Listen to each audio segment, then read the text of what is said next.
The Montana Territory winter hit Willow Creek like God's own punishment. Snow piled against the weathered buildings, and wind howled through gaps in poorly fitted windows. Inside the small cabin at the edge of town, Elizabeth Morgan stoked the dying embers of her fireplace, her hands shaking from both cold and fear. 3 months since her husband's murder, and the nightmares hadn't stopped. Each creak of the cabin's timber sent her hand to the Remington revolver she kept hidden in the folds of her skirt. She hadn't always been this way, jumping at shadows, trusting no one. Before Thomas's death, she'd been known throughout the territory for her warm hospitality and unwavering faith in people. That Elizabeth Morgan was gone now, buried alongside her husband in the frozen ground behind the white clapboard church. The hardened widow who remained had learned the cruel lesson that trust was a luxury she could no longer afford, especially in a town where her husband's killers still walked free, possibly tipping his hat to her on the dusty main street. Sheriff Caleb Winters dismounted from his dappled mare, his weathered face creased with concern as he approached Elizabeth's cabin. 6 months in Willow Creek had taught him the town harbored secrets darker than the abandoned mine shafts that pockmarked the surrounding hills. As the newest lawman in a place resistant to outsiders, he'd faced an uphill battle establishing any semblance of order. The Morgan case haunted him, a respected rancher gunned down while checking his fence line. No witnesses, no clear suspects, though whispers around town pointed to land disputes with the powerful Blackwood family. Elizabeth had been devastated, transforming overnight from cherished wife to bitter widow. The few times he'd attempted to speak with her about the investigation, she'd fixed him with those haunted green eyes, silently accusing him of the same incompetence that had plagued the previous sheriff.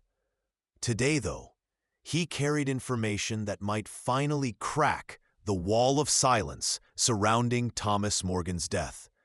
He knocked firmly on the cabin door, standing to the side out of habit. Even a grieving widow might greet an unexpected visitor with a shotgun in these parts. "Mrs. Morgan," he called, his voice carrying on the bitter wind. "It's Sheriff Winters. I need a word."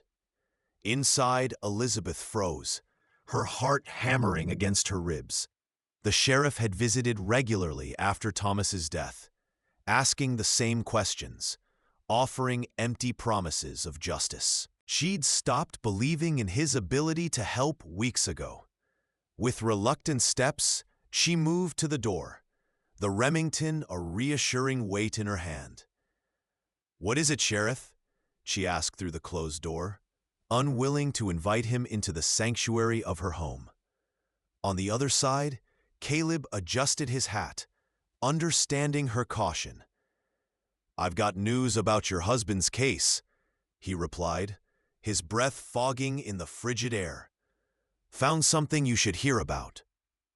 Curiosity finally overrode her suspicion, and Elizabeth opened the door just wide enough to see his face, keeping the revolver hidden in the folds of her skirt.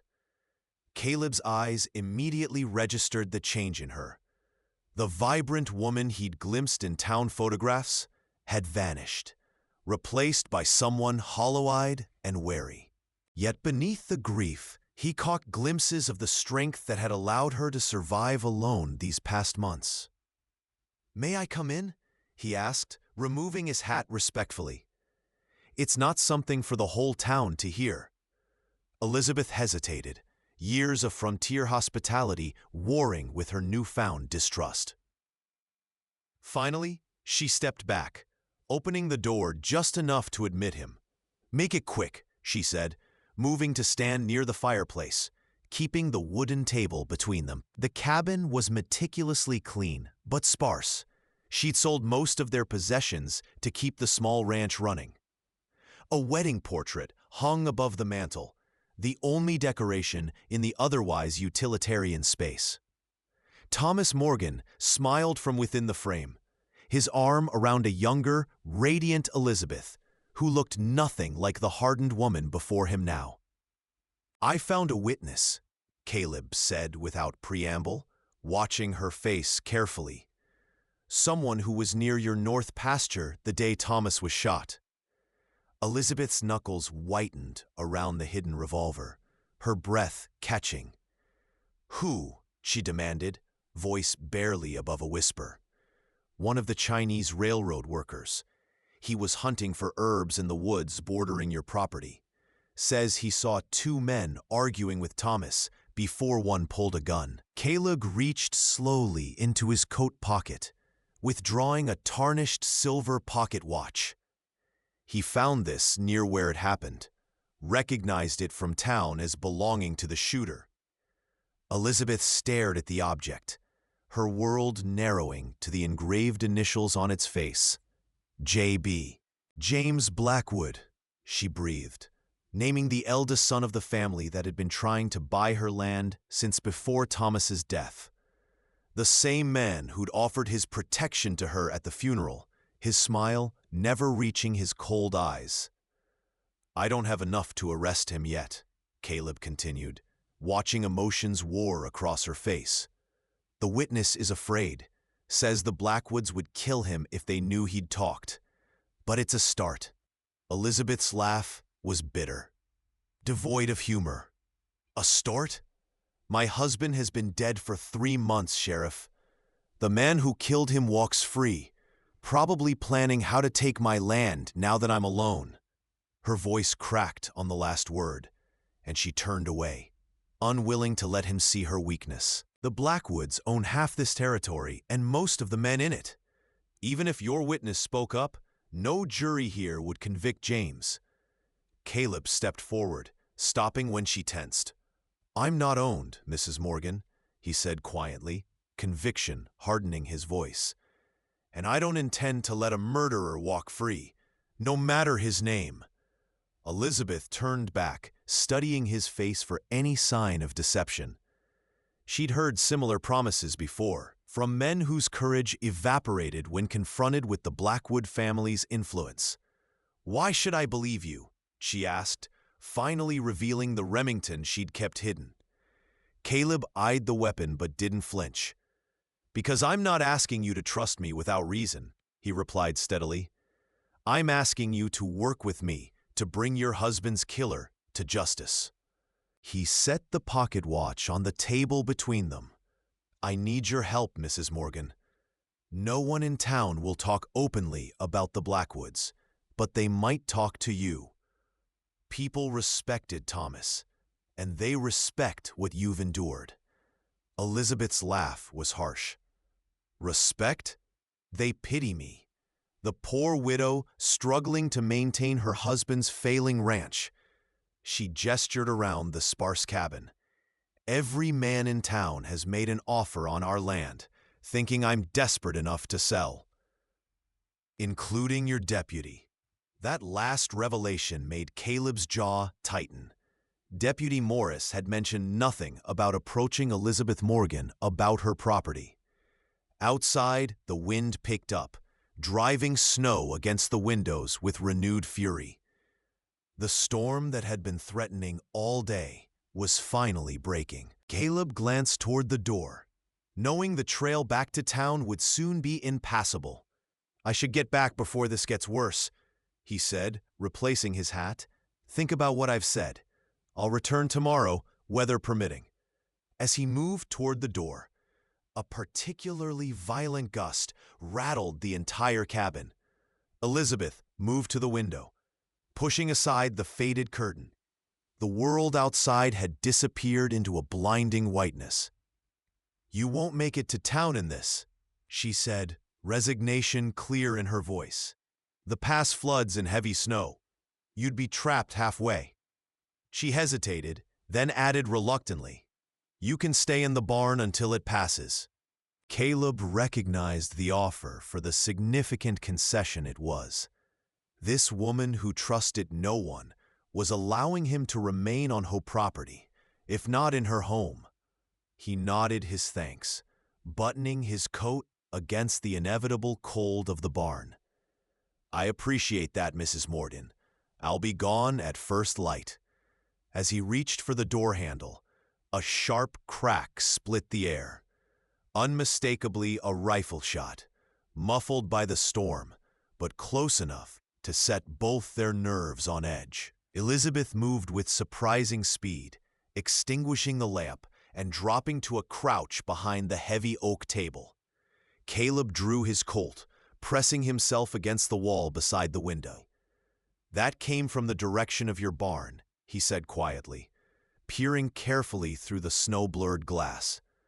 Expecting visitors, the look she gave him would have withered a lesser man. Only the unwelcome kind. She moved to a trunk in the corner, withdrawing a Winchester rifle with practiced hands. "3 riders came by last week. Said James Blackwood wanted to make me a generous offer for the ranch. When I refused, they mentioned how dangerous it is for a woman alone, especially with wolves getting desperate in the heavy snow." Caleb's expression darkened. "Threatening you?" It wasn't a question. Elizabeth checked the Winchester's chamber with efficiency that spoke of familiarity. "They didn't call it that." Another shot rang out, followed by the sound of breaking glass from the back of the cabin. Instinctively, Caleb moved toward Elizabeth, positioning himself between her and the unseen threat. "Get down," he ordered, but she was already moving, staying low as she made her way to the rear window. "3 men," she whispered, having risked a quick glance, "heading for the barn first." Caleb joined her, catching a glimpse of dark figures moving through the swirling snow. The storm provided cover for their approach, but would hamper their accuracy. Small mercies. "They're after your horses," he surmised, "planning to leave you stranded." Elizabeth's face hardened. "Those horses are all I have left to work the ranch." Without hesitation, she moved to the door, Winchester ready. Caleb caught her arm. "What are you doing?" The look she gave him was fierce, reminding him of mountain lions he'd encountered, cornered but far from defeated. "I've lost enough to the Blackwoods," she said simply. "I won't lose more." Before he could argue, she had slipped outside, using the storm and gathering dusk as cover. Cursing under his breath, Caleb followed, staying low and moving parallel to her path. The snow was already ankle-deep, the temperature dropping rapidly as night approached. They reached the corner of the cabin, just as one of the intruders emerged from the barn, leading Elizabeth's 2 workhorses. Even through the swirling white, Caleb recognized Hank Miller, one of James Blackwood's regular hired hands. Elizabeth raised her rifle, but Caleb placed a restraining hand on the barrel. "Let me handle this," he murmured. "No sense in you committing murder for defending your own property." She hesitated, then gave a terse nod, lowering the Winchester slightly, but keeping it ready. Caleb stepped forward, keeping to the shadows of the cabin. "That's far enough, Miller," he called, his voice carrying despite the howling wind. "Sheriff's office. Drop those reins." The man startled, hands moving instinctively toward his holster. "I wouldn't," Caleb warned, his Colt already drawn and aimed. "Where are your friends?" Miller's eyes darted toward the barn, giving away their position even before he spoke. "Just passing through," he attempted, snow collecting on his hat brim. "Mrs. Morgan offered to sell these horses. We're doing her a favor, taking them off her hands in this weather." Elizabeth stepped forward, rage overcoming caution. "That's a lie," she snapped, Winchester rising again. As if on cue, 2 more figures emerged from the barn, weapons already drawn. Caleb recognized them as well. More Blackwood men, Todd Jenkins and Frank Carver, both with reputations for brutality in service to their employer. "Well now, ain't this cozy?" Jenkins drawled, seemingly unconcerned by the standoff. "The grieving widow and her pet lawman." His gun was pointed squarely at Elizabeth. "James said you might need convincing, man. Said that pretty head of yours is too stubborn for your own good." Snow continued falling between them, the world narrowing to this deadly tableau. Caleb kept his voice level, though rage simmered beneath his calm exterior. "Put down your weapons, all of you. You're trespassing on Mrs. Morgan's property, attempting to steal her livestock, and threatening her person. That's enough to see you hang in any court in the territory." Carver spat into the snow. "Ain't no court around here that'll take her word over James Blackwood's, or yours for that matter, Sheriff. You're still an outsider here." His eyes narrowed maliciously. "Besides, who's to say what happened? 3 men caught in a blizzard seeking shelter. A crazy widow, still grieving her husband, mistakes them for intruders. Tragic accident when she starts shooting." The implication was clear. They planned to leave no witnesses. Elizabeth's knuckles whitened on her rifle. Caleb maintained his aim at Miller, knowing the other 2 were the greater threats. "Last chance," he warned. "Drop your weapons and leave. I'm willing to forget this happened, this time." Jenkins laughed, the sound ugly in the gathering darkness. "You ain't in a position to be making demands, lawman." The tension stretched, snow falling between them, no one willing to back down. Then several things happened at once. Miller made a sudden move for his gun. Elizabeth fired the Winchester, and Jenkins let out a startled cry as the bullet found his shoulder. In the chaos that followed, Carver fired wildly, his shot going wide as Caleb tackled Elizabeth into the snow, shielding her body with his own. His Colt barked twice, finding Miller's leg and forcing Carver to dive for cover behind the barn door. The horses, panicked by the gunfire, bolted into the storm, dragging Miller several yards before he released the reins. "Inside, now," Caleb ordered, pulling Elizabeth to her feet and pushing her toward the cabin as he provided covering fire. They stumbled through the door, slamming it behind them just as bullets splintered the wood. Elizabeth moved quickly, overturning the heavy oak table to create a barricade while Caleb reloaded his Colt. "They won't leave now," she said, her breath coming in white puffs in the rapidly cooling cabin. "Not after we've wounded 2 of them. They'll wait for their chance." Caleb nodded grimly, checking the windows. The storm had intensified. Visibility reduced to mere feet beyond the glass. It would work both for and against them, hampering the attackers' approach but potentially allowing them to get dangerously close before being spotted. "We need to assume they'll try to burn us out," he said, recalling similar tactics from his time tracking outlaws in Arizona. "It's what I'd do, force us into the open." Elizabeth moved to the trunk again, withdrawing boxes of ammunition for both the Winchester and his Colt. "Thomas always kept plenty," she explained, catching his surprised glance. "Said a man never knows when he might need to defend what's his." Her voice caught slightly on her husband's name. He was right. A shadow of pain crossed her face, quickly replaced by steely determination. "There's a root cellar," she continued, pointing to a trapdoor partially hidden by a rug. "Connects to a tunnel that leads to the creek bed. Thomas dug it when we first settled here, worried about Indian raids." Caleb raised an eyebrow, reassessing the seemingly simple cabin. "You've been sitting on an escape route this whole time?" She met his gaze unflinchingly. "A woman alone can't be too careful." I wasn't about to advertise it. A grudging respect formed between them. She'd survived this long through wits as much as courage. Outside, the men had fallen silent, no doubt regrouping and planning their next move. The lull wouldn't last long. "You should go," Caleb said, nodding toward the trapdoor. "Use the tunnel. Get to town if you can. Find my deputy." Elizabeth was already shaking her head before he finished. "I'm not abandoning my home." The finality in her voice brooked no argument. "Besides," she added, checking the Winchester's action. Your deputy's probably in Blackwood's pocket, too. We're on our own, Sheriff. The harsh reality of her words hung between them. She wasn't wrong. They couldn't be certain who to trust in town.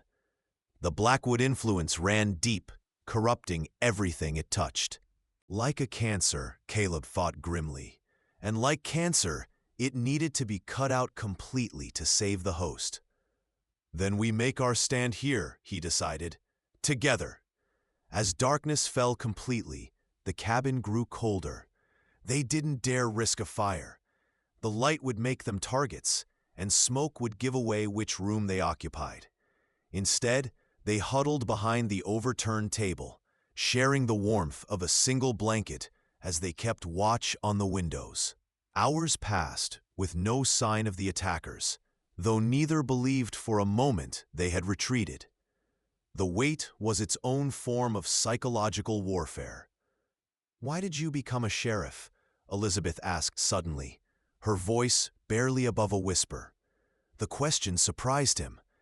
It was the first personal inquiry she'd made since he'd known her.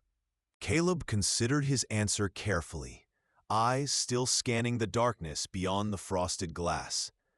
"My father was killed by men who thought themselves above the law," he replied finally. "I watched them walk free because they had money and influence. Decided then that someone needed to stand for something different." Elizabeth studied his profile in the dim light, seeing him truly for the first time. The set of his jaw spoke of determination. But there was something else there, a weariness that came from swimming against the current for too long. "And has it been worth it?" she asked, "standing alone against men like the Blackwoods?" Caleb turned to meet her gaze, something unspoken passing between them. "I'm not alone right now," he observed quietly. The simple statement hung in the air between them, pregnant with meaning neither was ready to acknowledge. Elizabeth looked away first, focusing again on the window. "They're coming," she whispered, spotting movement in the swirling snow. Caleb followed her gaze, catching the dim outline of figures approaching from multiple directions. "At least 3, he confirmed, raising his Colt. "They'll try to rush us from different sides." Elizabeth positioned herself at the second window, Winchester ready. "Like wolves," she murmured, recalling how predators would test for weaknesses before committing to an attack. "They think we're prey." Caleb gave her a sideways glance, impressed by her calm in the face of imminent danger. "They're about to learn otherwise." The first attack came moments later, a flaming bottle hurled through the rear window, shattering and spreading fire across the wooden floor. Elizabeth reacted instantly, firing at the fleeting shadow while Caleb smothered the flames with the blanket. More bottles followed, some missing their targets but others finding their mark, small fires erupting throughout the cabin. Between them, they managed to extinguish each blaze before it could spread. But the tactic was taking its toll. Smoke filled the small space, making it harder to breathe and see. "They're trying to smoke us out," Caleb coughed, stamping out another small fire. A bullet shattered the front window, spraying glass across the room. Elizabeth ducked instinctively, returning fire a moment later. Her shot was rewarded with a yelp of pain, another hit. But their position was becoming untenable. The cabin, once a sanctuary, was now a potential coffin. As if reading her thoughts, Caleb made a decision. "The tunnel," he said, moving toward the trapdoor. "We need to change the terms of this fight."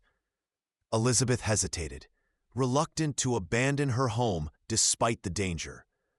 "I can't leave," she repeated, but with less conviction than before.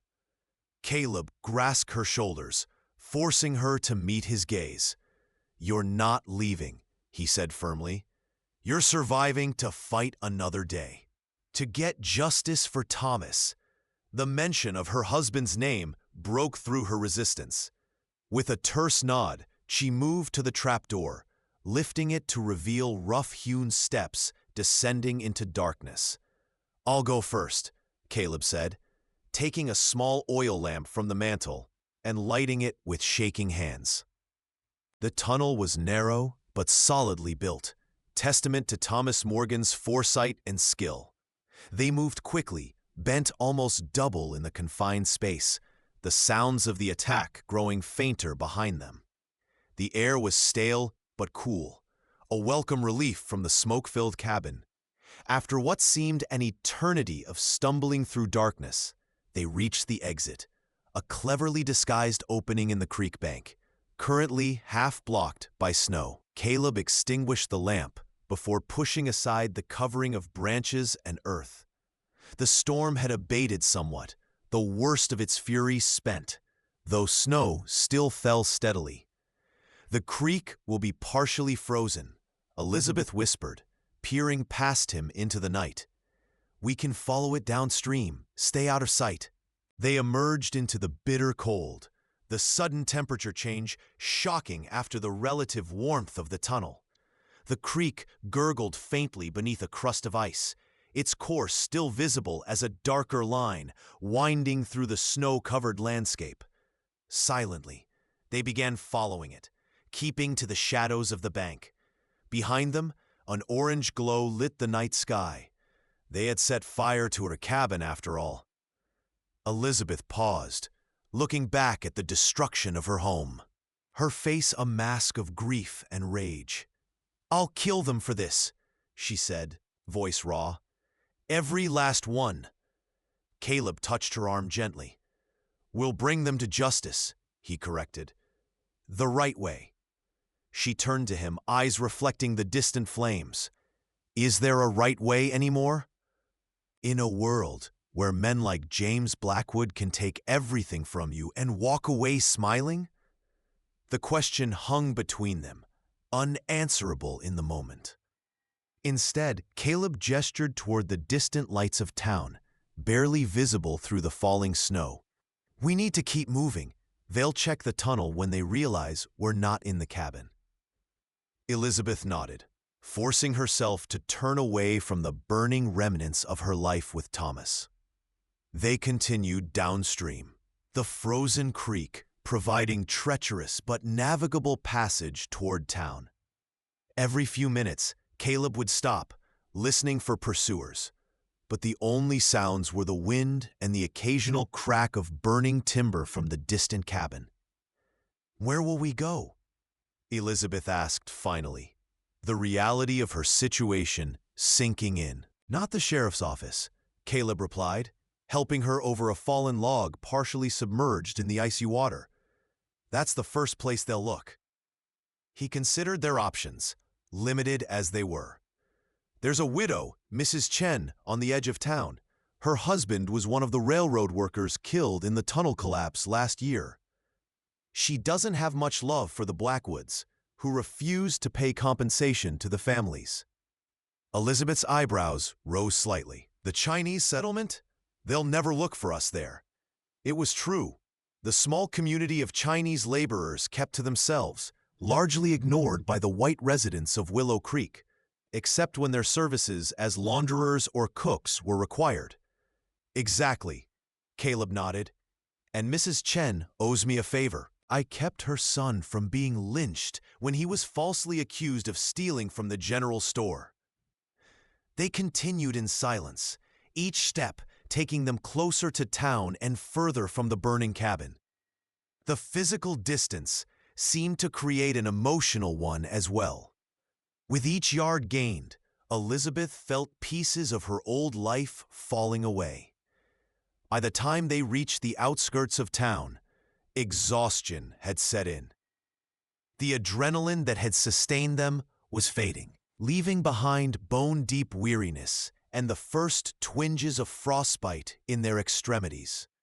The Chinese settlement consisted of simple dwellings built against the hillside, separate from but visible from town. Lanterns glowed in a few windows despite the late hour. Caleb led the way to the last house, furthest from the main road, and knocked softly.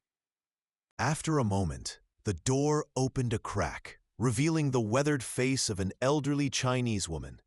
Her eyes widened at the sight of them.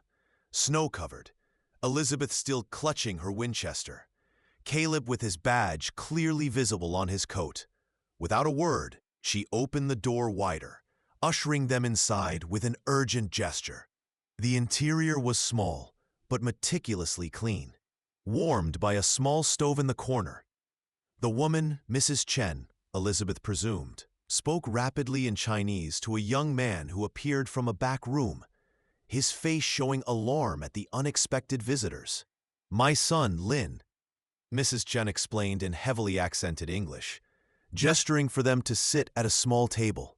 "You hurt?" she asked, noting the way Caleb favored his left side. A injury from their escape Elizabeth hadn't noticed.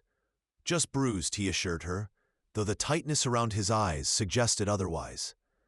Mrs. Chen made a disapproving sound, moving to a cabinet and withdrawing bandages and jars of strong-smelling salves.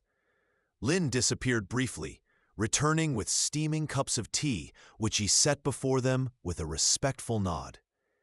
"The Blackwood men," Mrs. Chen said, surprising Elizabeth with her directness. "They coming for you." It wasn't a question. Caleb nodded, gratefully accepting the tea. "They burned Mrs. Morgan's cabin, tried to kill us both." Lin and his mother exchanged glances, laden with meaning. "Same men who say Chinese must pay more for water rights," Lin said quietly. "Same men who burned Lee's laundry last summer." A pattern emerged in Elizabeth's mind. The Blackwoods' reach extended beyond her own troubles, their corruption touching every aspect of life in Willow Creek and the surrounding area.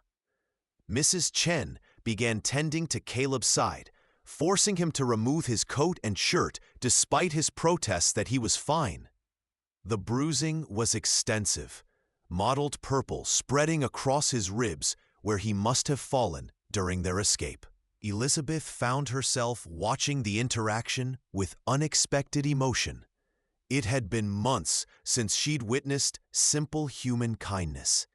The Chen's willingness to shelter them at risk to themselves struck her deeply, challenging the walls she'd built around her heart since Thomas's death.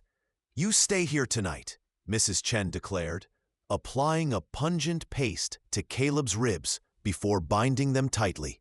"Tomorrow we think what to do." Her tone brooked no argument, reminding Elizabeth of her own grandmother's no-nonsense manner. Lin showed them to a small back room with a single pallet, clearly his own sleeping space, which he was surrendering. "I keep watch," he assured them, patting the revolver visible at his waist. When they were alone, Elizabeth and Caleb regarded the narrow pallet awkwardly. "You take it," he said, moving to sit with his back against the wall. "I'll keep watch from here." Elizabeth was too exhausted to argue, though a lifetime of propriety made her hesitate briefly before sitting on the edge of the pallet. She set the Winchester within easy reach, unable to relinquish her vigilance completely despite their relative safety. "What happens tomorrow?" she asked, voicing the question that had been haunting her since they fled the cabin. "The Blackwoods won't stop.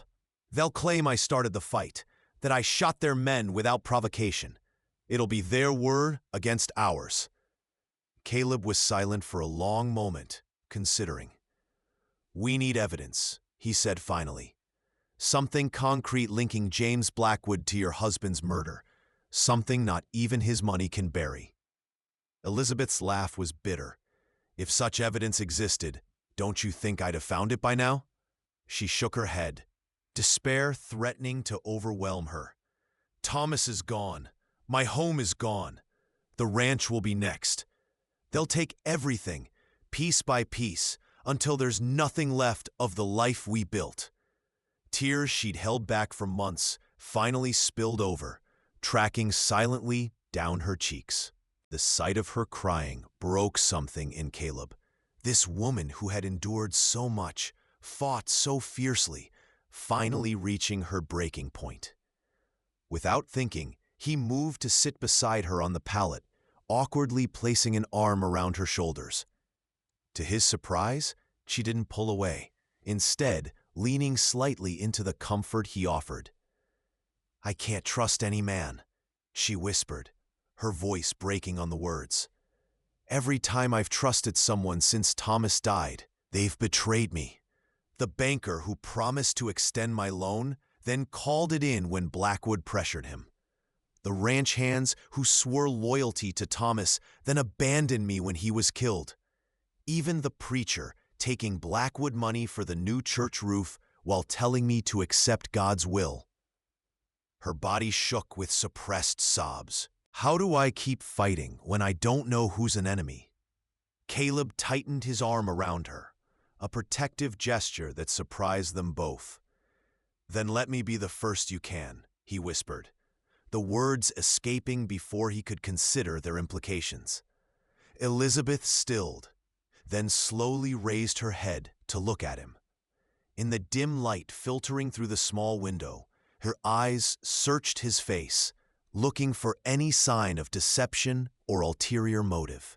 What she found instead was unexpected: genuine concern, determination, and something else she wasn't ready to name. "Why?" she asked simply.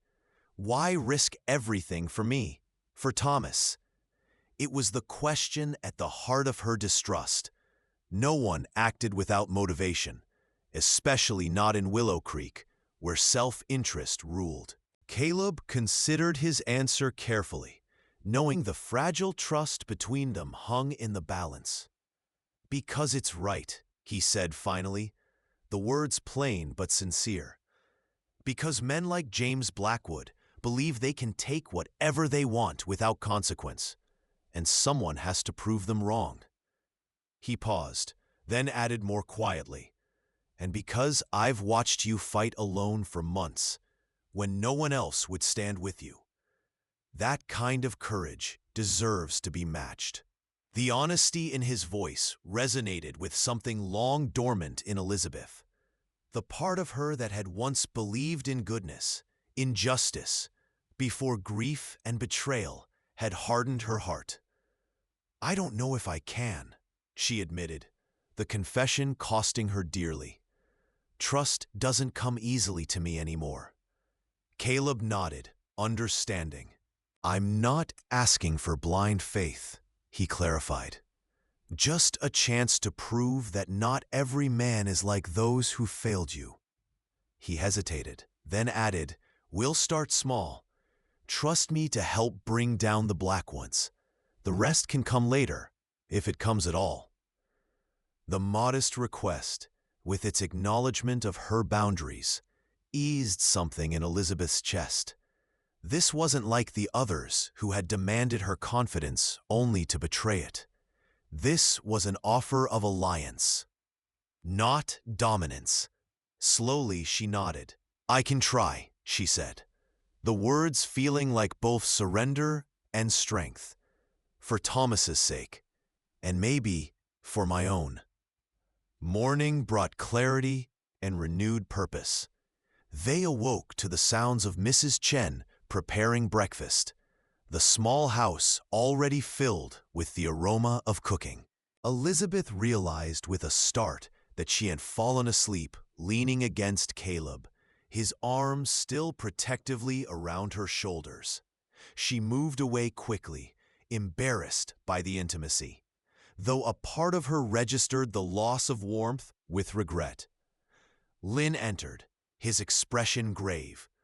"Blackwood men in town," he reported, saying outlaws attacked them at Morgan Ranch, saying woman and sheriff missing, presumed responsible.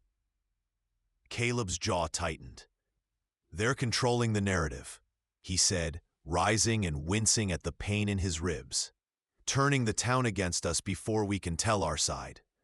Elizabeth felt the familiar cold weight of dread settling in her stomach. "What do we do?" she asked, retrieving the Winchester and checking its chamber automatically. "We need that evidence," Caleb replied, accepting a cup of tea from Mrs. Chen with a grateful nod. something that ties James Blackwood directly to Thomas's murder. He thought for a moment, then turned to Lynn. You mentioned your people have had troubles with the Blackwoods too. Would any of them be willing to speak against the family? Lynn exchanged glances with his mother, a silent communication passing between them. Maybe Zhu, he said finally. He worked close to Blackwood Ranch. See things sometimes. Mrs. Chen added something in Chinese, her tone urgent. Lin nodded. My mother say Zhu afraid, but he hate Blackwoods more. They kill his brother in mine collapse. Say was accident. Elizabeth's eyes widened slightly. How many people have they hurt? She wondered aloud, the scope of the Blackwoods' cruelty becoming clearer. Too many, Caleb answered grimly. But that might work in our favor now. People who've been afraid to speak alone might find courage together. He outlined a plan. Gather statements from those who had suffered at the Blackwoods' hands, creating a tapestry of evidence that would be harder to dismiss than a single accusation. The Chinese railroad workers, the miners who'd lost comrades in suspicious accidents, the small ranchers who'd been forced to sell their land under threat.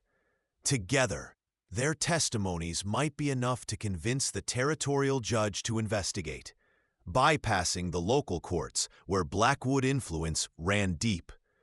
It was ambitious, perhaps even foolhardy, but it offered something Elizabeth had lost months ago: hope. It won't be easy, Caleb warned. People are scared, and the Blackwoods will fight back harder when they realize what we're doing. Elizabeth met his gaze steadily. I'm not afraid of a fight, she said, the steel returning to her voice. Not anymore. Something passed between them then, an understanding deeper than words. Whatever came next, they would face it together. Lin agreed to approach Zhu and other potential witnesses, using the Chinese community's network to spread the word discreetly. Mrs. Chen provided clean clothes for Elizabeth, simple garments left by her daughter before she moved to San Francisco, and insisted on changing the bandages on Caleb's ribs despite his protests that they could wait. The domesticity of the morning was strange to Elizabeth, who had grown accustomed to solitude. She found herself watching Caleb's interactions with the Chens, noting the easy respect between them, so different from the thinly veiled contempt most townspeople showed the Chinese residents. As Lin prepared to leave, Caleb drew him aside. I need one more thing, he said quietly. Can you get a message to Judge Parker in Helena? He's a fair man, beyond the Blackwoods' reach. Lin nodded, committing the name to memory. What message? Caleb glanced at Elizabeth, who was helping Mrs. Chen clear the breakfast dishes. Tell him Sheriff Winters of Willow Creek requests his immediate presence regarding multiple murders and corruption. Tell him to bring federal marshals, not local law. It was their ace in the hole. Judge Isaac Parker was known throughout the territories as the hanging judge, a man whose commitment to justice transcended the usual corruption of frontier politics. If anyone could stand against the Blackwoods' influence, it was Parker. Lin nodded again, understanding the significance. 3 days, he estimated, for message to reach Helena and judge to come. Then we have 3 days to gather our evidence and stay alive, Caleb concluded, clasping Lin's shoulder in thanks. After Lin departed, they finalized their plan. Elizabeth would remain with Mrs. Chen, whose home was unlikely to be searched by Blackwood men. Caleb would move carefully through town, making selective contact with potential allies, people he believed might be willing to stand against the Blackwoods if given the chance. It was dangerous for him to show himself, but necessary. As sheriff, his presence lent legitimacy to their cause. I still don't like the idea of separating, Elizabeth said as Caleb prepared to leave, checking his Colt and securing his badge inside his coat where it wouldn't be immediately visible. The Blackwoods will be watching for you. Her concern warmed him, even as he recognized its practicality. "I know this town," he assured her. "Its back alleys and hiding places. And not everyone supports the Blackwoods, even if they've been too afraid to show it." He hesitated, then added, "If I'm not back by nightfall, assume I've been captured. Use the tunnel we discussed. Mrs. Chen will show you. Get to Helena yourself if necessary." Elizabeth's eyes flashed. "I'm not leaving you behind," she stated flatly. "We started this together." The sentiment behind her words hung unspoken between them, too new and fragile to acknowledge directly. Caleb merely nodded, understanding that arguing would be futile. "Sunset," he promised. "I'll be back by then." With a last glance at Elizabeth, he slipped out the back door of the Chen home, disappearing into the maze of narrow passages that ran behind the Chinese settlement. The day passed with excruciating slowness for Elizabeth.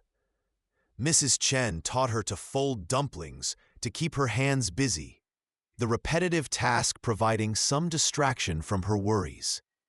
They spoke little, the language barrier limiting their conversation, but Elizabeth found comfort in the older woman's quiet strength. By mid-afternoon, Lin had returned with news. Zhu and 3 others had agreed to testify about Blackwood misdeeds, though they insisted on speaking only to the judge, fearing local reprisals. The message to Helena had been sent via the telegraph operator in the next town over, a man with no ties to Willow Creek or the Blackwoods. It was progress, but Elizabeth's thoughts remained with Caleb, imagining all that could go wrong as he moved through a town now hunting him. As the sun began its descent toward the horizon, her anxiety grew. When the light took on the golden quality of approaching sunset, she found herself checking the window every few minutes, straining for any sign of his return. The sound of the back door opening sent her reaching for the Winchester before Lin's voice called a quiet greeting. He entered, supporting a limping Caleb, whose face was streaked with blood from a cut above his eye. Elizabeth was on her feet instantly, moving to help guide Caleb to a chair. "What happened?" she demanded, as Mrs. Chen hurried to fetch her medical supplies. Caleb grimaced, dabbing at the blood with his sleeve. "Ran into some of Blackwood's men near the saloon," he explained. "Would have been worse, but the blacksmith's boy saw and created a distraction. Good kid." Despite his injuries, there was satisfaction in his eyes. "It wasn't a complete waste. I found your husband's former foreman, Jake Russell. He's willing to testify that James Blackwood threatened Thomas directly a week before his death. Said he kept quiet because Blackwood men threatened his family." Elizabeth's breath caught. Jake had been Thomas's right hand for years, leaving abruptly after the murder with barely a word of explanation. His testimony would carry weight. He was well respected in the community, a deacon in the church. "That's significant," she acknowledged, holding still while Mrs. Chen passed behind her with hot water and clean cloths. "Anyone else?" Caleb winced as Lin helped him remove his coat, revealing more bruising on his arms. "The station master," he nodded, "says he overheard James and his father discussing how to deal with Morgan permanently the day before Thomas was killed. He's terrified, but angry too. Apparently the Blackwoods have been skimming from cattle shipments for years, threatening him to falsify records. It wasn't overwhelming evidence, but it was building, threads that woven together might create a strong enough case to warrant serious investigation." Mrs. Chen cleaned Caleb's wounds with gentle efficiency, applying the same pungent salve she'd used on his ribs. "Blackwood men looking everywhere," she informed them, her expression grave, "offering money for information." Elizabeth and Caleb exchanged concerned glances. Bribery might succeed where threats had failed. Money was scarce in Willow Creek, and loyalty could be purchased cheaply. "We need to move faster," Caleb decided. The longer we wait, the more chance someone betrays our location. Elizabeth nodded her agreement. What about the Chinese worker you mentioned before? The one who saw Thomas's murder? Caleb's expression tightened. That's the problem. I can't find him. According to the others, he's disappeared. Left the camp 2 days ago and hasn't returned. The implication hung heavy in the air. Either the man had fled out of fear, or the Blackwoods had found him first. Lynn spoke up from where he was keeping watch at the window. Many paths in mountains, he said. Many places to hide or to bury. Elizabeth felt cold at the thought. Another life potentially lost because of the Blackwoods' greed. Mrs. Chen said something sharp in Chinese, causing Lin to bow his head slightly in acknowledgement. My mother says we should not assume worst, he translated. Wei is clever man, maybe hiding, waiting for safe time. Elizabeth hoped the woman was right, though experience had taught her to prepare for the worst. As night fell completely, they gathered around the small table, speaking in hushed tones despite the unlikelihood of being overheard. The plan was taking shape.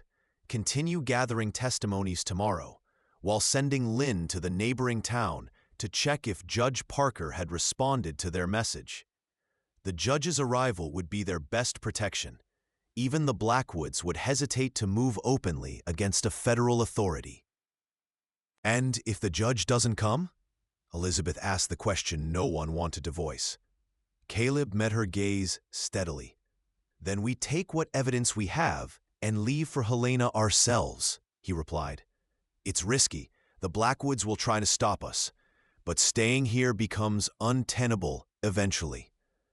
The thought of leaving, of abandoning Thomas's land permanently, sent a pang through Elizabeth's heart. Yet she recognized the wisdom in Caleb's words. Justice for Thomas mattered more than the land itself. And perhaps a small voice whispered, there might be a life beyond revenge, beyond grief. She glanced at Caleb, noting the determined set of his jaw despite his injuries. He had stood by her when no one else would, risked everything for a cause that wasn't originally his own. The trust between them, fragile as new ice, was strengthening with each shared danger. That night, they slept in shifts. Caleb first, then Elizabeth, with Lynn maintaining watch throughout. When it was her turn to rest, Elizabeth found sleep elusive despite her exhaustion. Each creak of the small house, each distant sound from town, sent her heart racing with renewed fear. Eventually, she dozed fitfully, only to awaken hours later from nightmares of burning cabins and Thomas's unseeing eyes. Dawn found her hollow-eyed but resolute, accepting a cup of tea from Mrs. Chen with murmured thanks. Caleb looked little better, his injuries making restful sleep impossible. Yet there was no time to recover properly. The day ahead would be crucial to their plans. Lynn left early, heading for the neighboring town to check for word from Judge Parker. Elizabeth watched him go with trepidation, aware that their safety partly depended on his successful return. The morning passed slowly, tension building with each hour. Caleb used the time to write detailed accounts of the evidence they'd gathered, creating a document that could be presented to the judge upon his arrival. Elizabeth found herself studying Caleb as he worked, noting the careful precision with which he recorded each testimony, each allegation against the Blackwoods. His commitment to due process, to justice rather than vengeance, both frustrated and impressed her. Her own instincts still cried out for more direct retribution. A bullet for the man who had ordered her husband's death would be simpler, cleaner. Yet she recognized the wisdom in Caleb's approach. Personal revenge might satisfy her rage, but only legal justice would truly end the Blackwoods' reign of terror over Willow Creek. By midday, Mrs. Chen's small home felt increasingly confining. The waiting, the uncertainty, wore on Elizabeth's already frayed nerves. "I need air," she announced abruptly, rising from where she'd been cleaning the Winchester for the third time that morning. Caleb looked up from his writing, concern evident. "It's not safe," he reminded her, though his expression suggested he understood her restlessness. Elizabeth shook her head. "I'll stay behind the houses, out of sight of the main street, just for a few minutes." Before he could argue further, Mrs. Chen intervened, saying something in Chinese while gesturing to a small garden visible through the back window. "My mother says her herb garden needs tending," Lin translated. "Good reason to be outside if anyone sees." It was a reasonable compromise. Caleb nodded reluctantly, though he moved to the window, positioning himself where he could watch her while remaining hidden from outside view. The small garden was overgrown but peaceful, sheltered from the main town by the hillside against which the Chinese settlement was built. Elizabeth knelt among the hardy herbs, pretending to weed while drawing deep breaths of the cool air. The simple act of being outside, feeling the winter sun on her face, calmed her somewhat. She had been here 3 days since her home burned, since she and Caleb had begun this dangerous game against the Blackwoods. It felt both longer and shorter, time distorted by tension and fear. Movement at the edge of her vision caught her attention, a figure moving quietly between the houses, keeping to the shadows. Her hand went instinctively to her waist before remembering she'd left the Remington inside. Heart pounding, she prepared to retreat to the house when the figure emerged into a patch of sunlight, revealing the face of a young Chinese man, perhaps 20, his expression wary but determined. Elizabeth recognized him from Lin's descriptions. Wei, the witness to Thomas's murder. Relief flooded her, followed immediately by caution. She glanced toward Mrs. Chen's window, catching Caleb's eye and gesturing subtly toward the newcomer. Caleb vanished from the window, appearing moments later at the back door.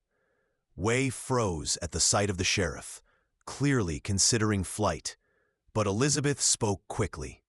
"We've been looking for you," she said, keeping her voice low and even. "You're safe here." The young man's eyes darted between them, uncertainty clear on his face. Caleb stepped forward slowly, hands visible to show he meant no harm. "You saw Thomas Morgan killed," he said. "Not a question, but a statement. We need your testimony to bring his murderers to justice." Wei hesitated, then spoke in halting English. "Blackwood men look for me. 3 days now. Say they kill me if I speak of what I see." "They're looking for all of us," Elizabeth replied, gesturing toward the house. "Please, come inside. We can protect you." The irony of her words wasn't lost on her. They could barely protect themselves, let alone offer safety to another fugitive. Yet Wei seemed to find something convincing in her manner, for after a moment's consideration, he nodded tersely and followed them into Mrs. Chen's home. Inside, the older woman exclaimed in surprise, then quickly ushered the young man to a seat, pressing tea into his hands while speaking rapidly in Chinese. Wei responded in kind, the conversation flowing too quickly for Elizabeth to catch any meaning. Though the tension in his posture slowly eased, Caleb waited patiently until they finished, then addressed Wei directly. "Can you tell us exactly what you saw the day Thomas Morgan was killed?" Wei set down his tea, his expression solemn. "I collect herbs in forests near Morgan Land," he began, his accent thick, but his words clear enough.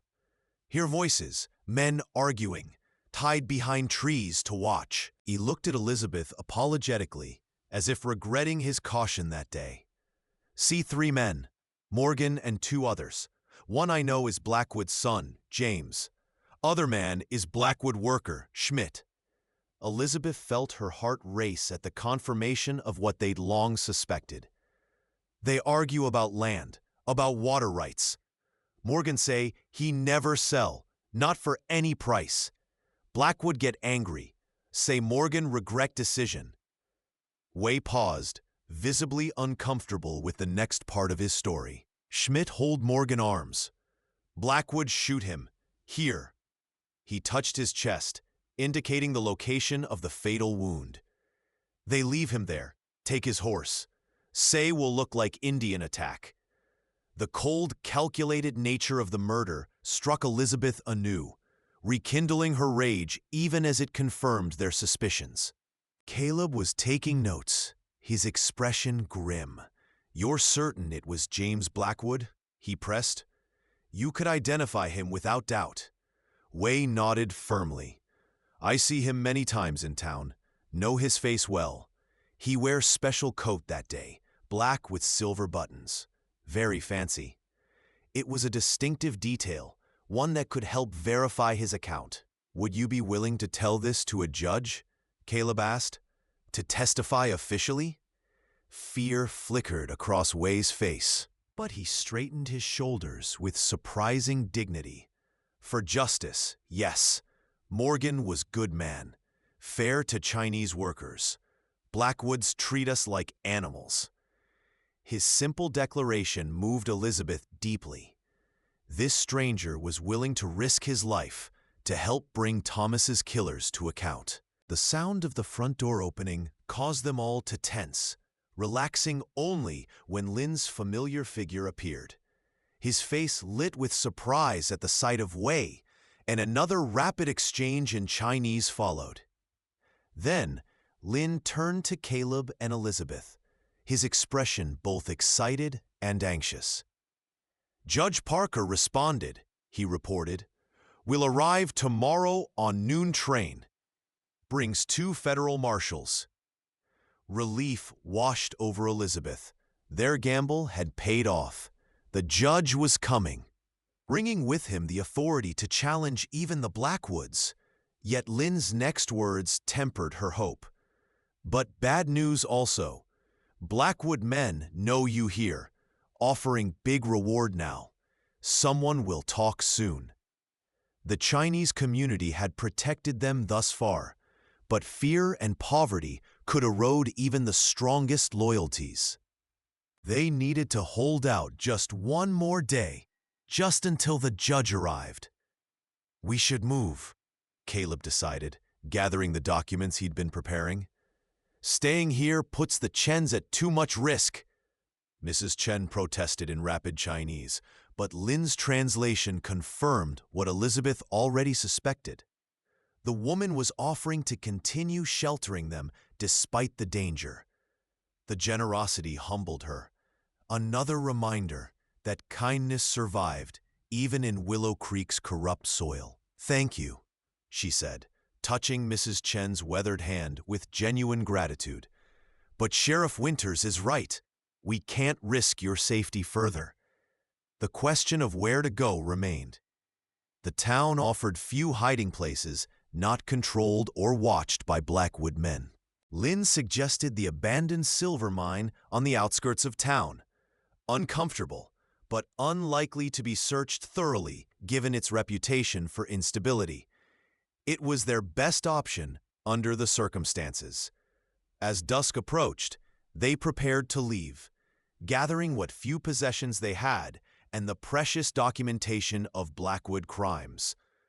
Mrs. Chen insisted on providing food, packing a small bundle with efficiency born of long practice. Wei would remain with the Chinese community, safer there than with Elizabeth and Caleb, who were more actively hunted. Just as they were about to depart through the back door, a commotion erupted from the main street, shouting, the pounding of multiple horses' hooves. Lynn moved to the front window, peering cautiously through the thin curtain. "Many men," he reported, his voice tense. "Blackwood and town men together. They search houses. The hunt had intensified, moving from casual questioning to active raids. They had minutes at most before the Chinese settlement would be reached. "Go now," Mrs. Chen urged, pushing them toward the back door. "Lin, show way to mine." Elizabeth grasped the older woman's hands briefly in thanks, words inadequate for the risk she had taken on their behalf. Caleb checked his Colt one last time, then nodded to Lin. "Lead the way." They slipped out into the gathering darkness, staying low and moving between buildings rather than in the open. The sounds of the search grew louder behind them, doors being thrown open, demands for information, occasional crashes of furniture being overturned. The Blackwoods had abandoned all pretense of legality, operating now as the tyrants they truly were. Lin guided them along a narrow path that wound up into the hills behind the settlement, barely visible in the fading light. The going was difficult, especially for Caleb, whose injury slowed his progress. But urgency drove them forward. After nearly an hour of climbing, Lin stopped before a dark opening in the hillside, partially obscured by overgrown brush. "Old mine here," he explained. "Many tunnels inside. Men fear bad air, ghosts. Not search much." He handed Caleb a small lantern and matches taken from Mrs. Chen's home. "Stay deep inside. Come for you when Judge arrive tomorrow." With a final nod of encouragement, he turned to head back down the path, disappearing quickly into the darkness. Elizabeth and Caleb stood alone before the mine entrance, the reality of their situation settling heavily upon them. One more night. One more day of hiding, and then perhaps an end to their ordeal. Either justice or... Elizabeth refused to consider the alternative. With a deep breath, she gestured toward the dark opening. "After you, Sheriff," she said, attempting levity despite the circumstances. Caleb lit the lantern, its feeble glow barely penetrating the gloom ahead, and together they stepped into the abandoned mine. The tunnel extended deep into the hillside, the air growing cooler and damper with each step. Old support beams, many rotting or cracked, lined the walls at irregular intervals, silent testimony to the mine's hasty abandonment years earlier. They moved cautiously, mindful of loose rocks and potential cave-ins. After several hundred yards, the main tunnel branched, offering choices of direction. Left, Caleb decided, noting that the right passage showed signs of partial collapse. The tunnel they followed eventually opened into a larger chamber, clearly once used as a central working area. Rusted tools and broken crates littered the floor, ghostly remnants of the silver boom that had first established Willow Creek. Caleb set the lantern on a relatively flat rock, its light creating long shadows that danced across the rough-hewn walls. "Not exactly the Grand Hotel," he remarked, attempting to lighten the mood as they settled onto the least uncomfortable section of floor. Elizabeth managed a small smile, appreciating the effort.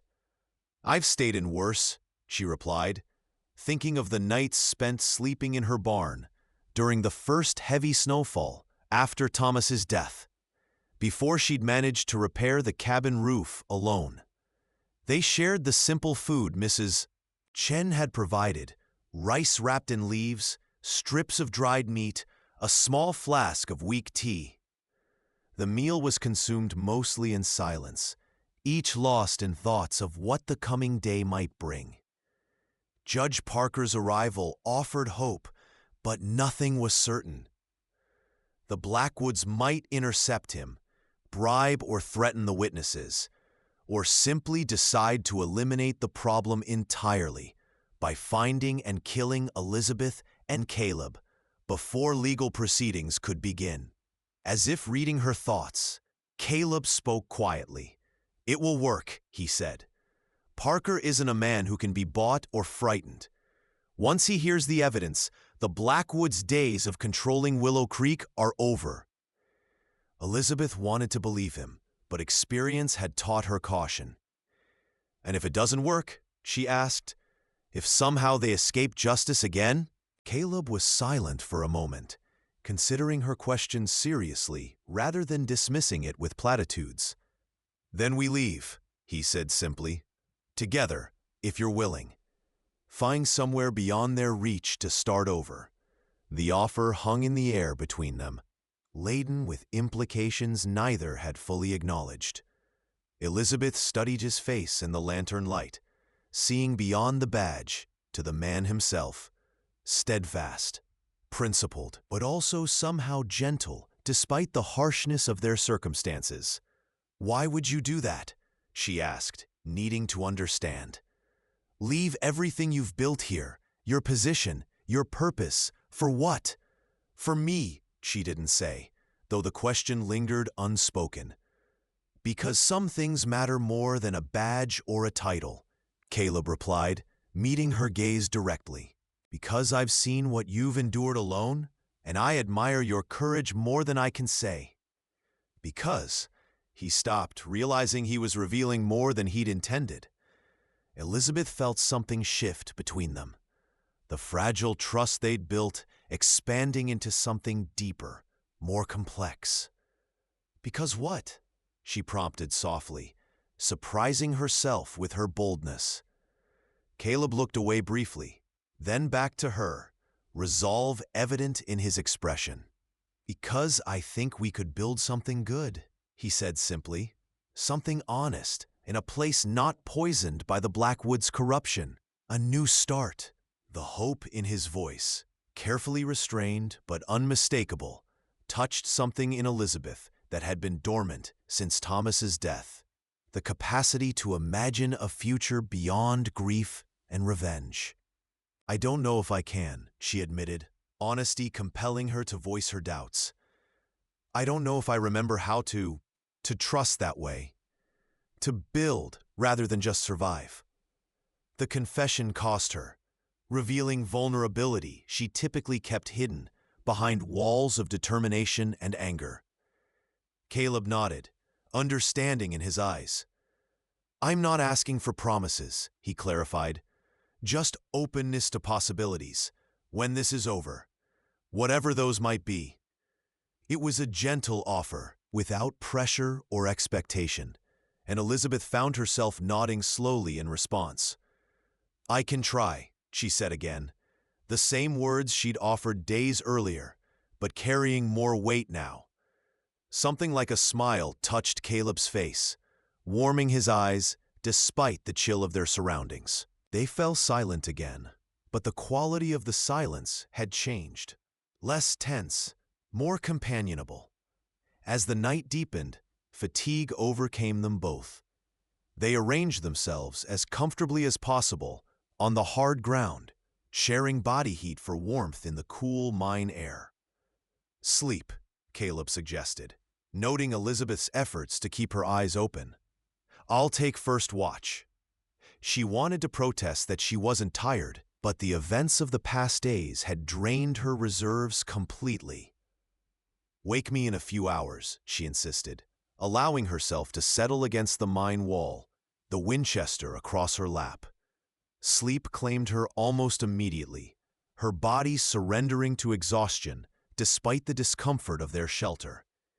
Caleb watched her for a time, noting how her features softened in sleep, years of tension temporarily eased from her face. The protectiveness he felt surprised him with its intensity. He had come to Willow Creek seeking purpose, a place to make a difference after years of drifting. In Elizabeth Morgan, he had found something unexpected, a cause worth fighting for, perhaps even worth dying for if necessary. Morning arrived with disorienting darkness, the mine's interior unchanged regardless of the hour. Only Caleb's pocket watch, checked by lantern light, confirmed that dawn had broken outside their underground refuge. Elizabeth awoke stiff and aching, but with renewed determination. Today would bring Judge Parker, and with him, the possibility of justice. They breakfasted on the remaining food from Mrs. Chen, rationing the water in the small flask, aware that Lin might be delayed in returning for them. "What will you do after?" Caleb asked as they waited, the question casual, but its implications significant. "If the judge rules against the Blackwoods, if justice is served, will you rebuild the ranch?" Elizabeth considered the question seriously. Once, the answer would have been an immediate yes. The ranch had been everything, her and Thomas's dream made manifest. Now she wasn't certain. "I don't know," she admitted. "The land holds memories, but also pain now. And rebuilding alone—" She trailed off, the enormity of the task hanging unspoken between them. Caleb nodded, understanding. "You wouldn't have to be alone," he said quietly, the offer implicit but clear. Before Elizabeth could respond, a sound echoed from the tunnel entrance. Footsteps, multiple sets, approaching rapidly. They scrambled to their feet, weapons ready, positioning themselves behind some of the abandoned crates for minimal cover. The lantern light would have already given away their presence to whoever approached. Caleb positioned himself slightly ahead of Elizabeth, his Colt aimed steadily at the tunnel mouth. The footsteps grew louder, and then Lin appeared, breathing heavily from his ascent. Behind him, to their shock, came two men in the distinctive attire of federal marshals, followed by a distinguished older gentleman whose severe expression and formal black suit could only belong to Judge Isaac Parker. "Sheriff Winters," the judge acknowledged, surveying the mine with evident distaste. "Your message suggested urgency, but this exceeds expectations." Despite the grim circumstances, there was a hint of dry humor in his tone. Caleb holstered his weapon, relief evident in his posture. "Judge Parker," he replied, respect clear in his voice. "Thank you for coming so quickly. This is Mrs. Elizabeth Morgan, Thomas Morgan's widow." The judge turned his attention to Elizabeth, assessing her with keen eyes that seemed to miss nothing. "Mrs. Morgan," he said, bowing slightly, "I understand you've suffered grievously at the hands of the Blackwood family. I intend to determine the full extent of their crimes and respond accordingly." There was steel in his words, a promise of justice that Elizabeth had almost stopped believing possible. "The Blackwoods control the town," she said, needing him to understand the scope of their influence. "They've corrupted officials, threatened witnesses, murdered with impunity." Judge Parker nodded grimly. "So your sheriff's message indicated. I've dealt with similar situations in other territories. Money and fear are powerful weapons, but federal law supersedes both." He gestured to the marshals flanking him. "I've brought adequate enforcement to ensure proceedings can occur without interruption." Lin stepped forward, speaking urgently. "Must go now," he insisted. "Blackwood men everywhere in town, looking, offering money, making threats. Not safe here much longer." The judge agreed, and their small party began the return journey through the mine tunnel, emerging into daylight that seemed blindingly bright after their hours underground. The descent to town was tense, the marshals constantly scanning for potential threats. They avoided the main trail, instead following game paths that Lin indicated would keep them hidden from view until they reached town. Judge Parker walked with surprising vigor for a man his age, keeping pace without complaint despite the difficult terrain. "I've arranged for the proceedings to be held in the town hall," he informed them as they walked. "Notices have been posted requiring all witnesses to appear. The marshals will ensure their safety." Elizabeth appreciated his efficiency, but wondered if he truly understood what they were facing. The Blackwoods wouldn't surrender their power without a fight, legal proceedings or not. As if reading her thoughts, one of the marshals spoke up, his voice matter of fact. "We've dealt with their kind before, ma'am. Men who think their money puts them above the law. They learn differently in the end." The town came into view, unusually busy for mid-morning. People moved purposefully through the streets, gathering in small groups, conversation clearly centered on the unexpected arrival of a federal judge.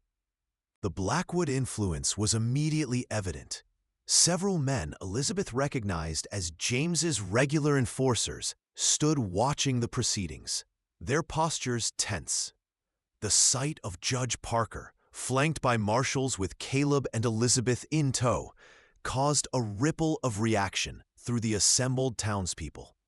Whispers spread rapidly, and Elizabeth felt the weight of dozens of eyes upon her as they made their way toward the town hall. Inside, preparations had already been made, tables arranged at the front of the room, chairs for witnesses, space for spectators. One of the marshals took up position at the door, controlling entry, while the other escorted Elizabeth and Caleb to seats near the judge's table. "James Blackwood and his father have been summoned," Judge Parker informed them quietly, "as have all witnesses you identified. The proceedings will begin formally once they arrive." Elizabeth nodded, her throat suddenly dry with anticipation and fear. This moment, justice for Thomas, accountability for the Blackwoods, had seemed impossible for so long that its potential reality left her dizzy. Caleb's steady presence beside her anchored her, his quiet confidence infectious. "It will work," he repeated, for her ears alone. "Trust the process." Trust, the word that had defined their relationship from the beginning, evolving from skepticism to tentative belief to something approaching faith. Elizabeth met his gaze and nodded once, decisively. Whatever happened today, they would face it together. The town hall gradually filled with people, curious spectators, nervous witnesses, and finally, flanked by their own contingent of armed men, Harold Blackwood and his son James. The elder Blackwood's face was a mask of cold dignity, his expensive Eastern suit marking him as different from the frontier townspeople he dominated. James, by contrast, looked openly contemptuous, his handsome features arranged in a sneer as he surveyed the proceedings. His eyes found Elizabeth, and his expression changed to something that sent ice through her veins. Not anger, but calculation. As if she were a problem to be solved, rather than a person to be feared or respected. Judge Parker called the room to order, his voice cutting through the murmurs with practiced authority. "This inquiry concerns allegations of murder, corruption, intimidation, and abuse of power against Harold and James Blackwood," he announced. "I will hear evidence from all relevant witnesses, after which I will determine whether federal charges are warranted." The formal language established the gravity of the proceedings, making clear that this was no local dispute to be settled by frontier justice, but a matter for the full weight of federal law. The testimonies began, Way describing what he had witnessed the day of Thomas's murder, Jake Russell recounting the threats James had made against Thomas, the station master revealing the conversation he'd overheard, Lin and others from the Chinese community detailing years of exploitation and violence.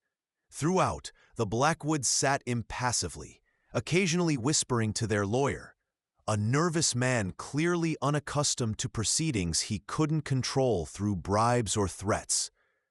Elizabeth watched the mounting evidence with growing hope, each testimony adding weight to their case. When her turn came, she spoke clearly and directly, describing Thomas's refusal to sell their land despite escalating pressure, the suspicious circumstances of his death, the continued threats she had faced as a widow.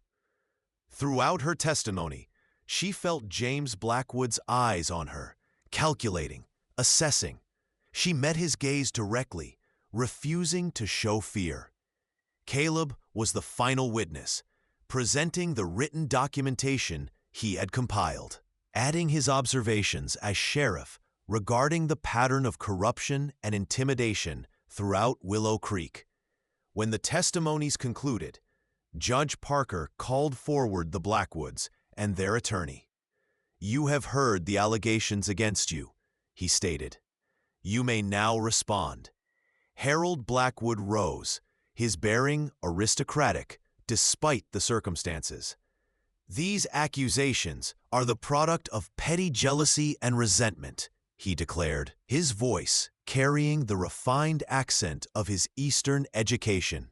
"My family has brought prosperity to Willow Creek, investing in infrastructure, providing employment, developing resources that would otherwise lie fallow. We have enemies, naturally. Those who envy success always resent its architects." His defense continued in this vein, dismissing each testimony as either mistaken or malicious, painting his family as misunderstood benefactors rather than tyrants.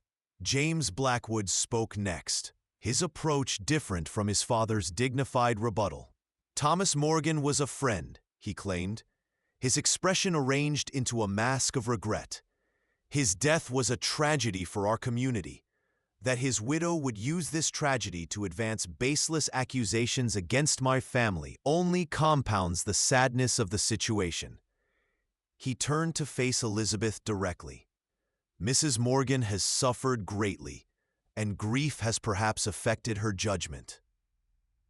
My offers to purchase her land were meant as kindness, providing financial security to a widow struggling to maintain property beyond her capabilities." The condescension in his tone made Elizabeth's hands clench into fists, but she maintained her composure, refusing to give him the satisfaction of seeing her anger. "As for the other allegations," James continued smoothly, "they come primarily from individuals of questionable reliability, Chinese laborers, a disgruntled former employee, persons with clear motivations to harm my family's reputation."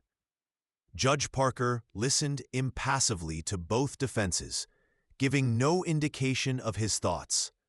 When the Blackwoods had finished, he spoke directly to James. "Mr. Blackwood, would you be willing to empty your pockets for the court?" The request, seemingly random, caused visible confusion.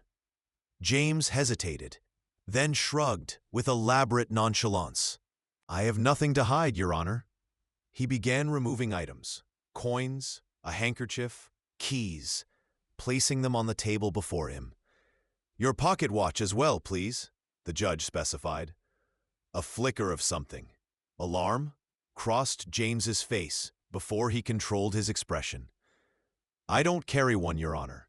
Never developed the habit." Judge Parker's eyebrows rose slightly. "Interesting. Several witnesses have mentioned seeing you consult a distinctive silver pocket watch on multiple occasions." Before James could respond, the judge turned to one of the marshals. "Please search Mr. Blackwood." Despite protests from the Blackwood's attorney, the marshal proceeded, quickly locating and retrieving a silver pocket watch from James's inner coat pocket.